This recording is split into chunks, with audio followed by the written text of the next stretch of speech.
Hello everyone, I'm here now planting a kangkong, guys. Look at that. I'm planting it now. Today is September 28th. Yeah, I bought it yesterday, guys. So I plant it on the, what do you call this, ban, or I don't know. And that's the name, guys, water spinach. Yeah, and I have more there, guys. I'm gonna plant it over there, guys, over that side. I'm trying to plant it on the directly on the soil, guys, in the ground. But some of them I plant it over here so that when the winter comes, I still have my kangkong. So I'm gonna make a video again, guys, after 5 days, guys. Let's see if it's gonna die or grow.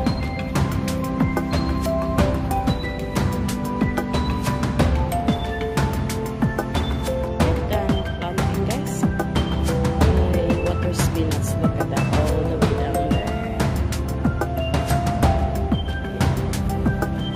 Ating water spinach. Yeah, I have some green onion there, but look at that. Yung iba, guys, na sapat ko tinanim. Yeah. Yeah. Let's see after 5 days, guys.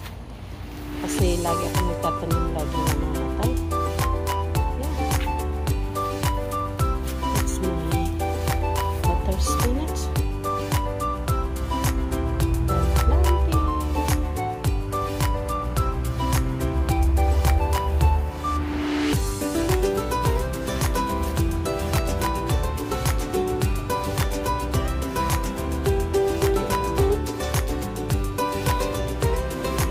Yes. Tapos na kung hanggang ng mga damo sa ating paglaman. Yung iba ganyan namatay. Walang natira. Yeah. Itong buhay ko dito sa Amerika, guys. Isang magsasaka. Ang akong alugbati, oh, namatay na siya. Since weather na ata, guys, kasi look at that, guys. Yeah. Yung loya ko dyan, oh. Pati yung tabios ko, guys. Look at that. Yeah. Tapos yung turmeric natin. Tingnan mo yung kamay ng magsasaka, guys, oh. Yan, ang puti ko na, guys, oh. Pero happy ako sa ginagawa ko, guys. I'm so happy. This is my stress reliever gardening.